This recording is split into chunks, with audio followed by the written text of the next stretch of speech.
السلام علیکم قصہ کہانی یوٹیوب چینل کے معزز خواتین و حضرات، میں امید کرتی ہوں کہ آپ سب خیریت سے ہوں گے۔ جوان ہوا تو میں گھر دیر سے آنے لگا، رات دیر تک گھر سے باہر رہنا اور سارا دن سوئے رہنا معمول بن گیا۔ امی نے بہت منع کیا لیکن میں باز نہ آیا۔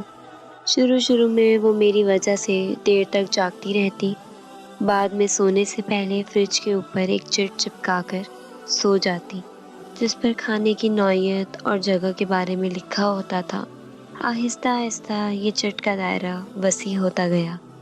گندے کپڑے کہاں رکھنے ہیں اور صاف کپڑے کہاں پر رکھے ہیں، فلاں چیز کس جگہ پر رکھی ہے، جیسے جملے بھی لکھے ملنے لگے۔ نیز یہ بھی کہ آج فلاں تاریخ ہے، کل یہ کام کرنا ہے، پرسوں فلاں جگہ جانا ہے، وغیرہ وغیرہ۔ یہ سلسلہ کافی عرصے تک جاری رہا۔ ایک دن میں رات دیر سے گھر آیا، بہت تھکا ہوا تھا۔ بے معمول فریج پر ایک چٹ لگی ہوئی دیکھی، لیکن اس دن میں چٹ پڑھے بغیر ہی سیدھا اپنے کمرے میں گیا اور جا کر سو گیا۔ صبح سویرے والد صاحب کے چیخ کر مجھے پکارنے سے میری آنکھ کھلی۔ تب میں بھاگتا ہوا ان کے پاس گیا، ان سے پوچھا، ابو کیا ہوا، سب خیر تو ہے نا؟ پتہ نہیں کہاں سے میرے ذہن میں اس دن یہ خیال آیا اور میں نے گھبرا کر پوچھا، ابو امی تو ٹھیک ہے نا؟ میری اس بات نے ابا کو زاروں قطار رلا دیا۔ ابو کی حالت کچھ اس طرح سے ہو گئی تھی جیسے وہ مجھ سے کچھ کہنا چاہ رہے ہوں لیکن ان سے کہا نہ جا رہا ہو۔ ان کے الفاظ ان کا ساتھ نہیں دے رہے تھے۔ ابو کی آنکھوں میں آنسو تھے۔ انہوں نے یہ خبر سنائی کہ بیٹا تمہاری ماں اب اس دنیا میں نہیں رہی، اور یہ بات سن کر میرے تو جیسے پاؤں سے زمین ہی نکل گئی تھی۔ غم کا ایک پہاڑ جیسے میرے سر پر آ گرا ہو۔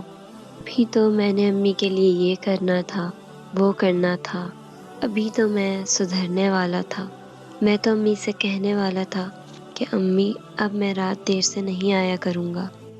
تدفین وغیرہ سے فارغ ہو کر رات کو جب میں نڈھال ہو کر بستر پر دراز ہوا تو اچانک مجھے امی کی وہ رات والی چٹ یاد آ گئی۔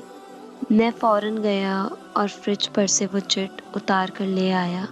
اس پر لکھا تھا، بیٹا آج میری طبیعت کچھ ٹھیک نہیں ہے، میں سونے جا رہی ہوں، جب تم رات کو آؤ تو مجھے جگا لینا، مجھے ذرا ہسپتال لے جانا۔ دوستوں، کیوں ہم کسی کے دور چلے جانے یا بچھڑ جانے کے بعد ہی اس کی قدر کرتے ہیں؟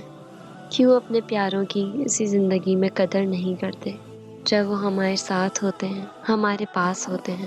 تو قدر کیجیے اپنے پیاروں کی، اپنے رشتوں کی۔ کل کو کیا پتہ یہ آپ کے پاس نہ ہو، لیکن کل کو وہ یادیں آپ کے پاس رہ جائیں گی جو آپ نے زندگی میں اپنے پیاروں کے ساتھ بنائی ہوں گی۔ السلام علیکم ورحمۃ اللہ۔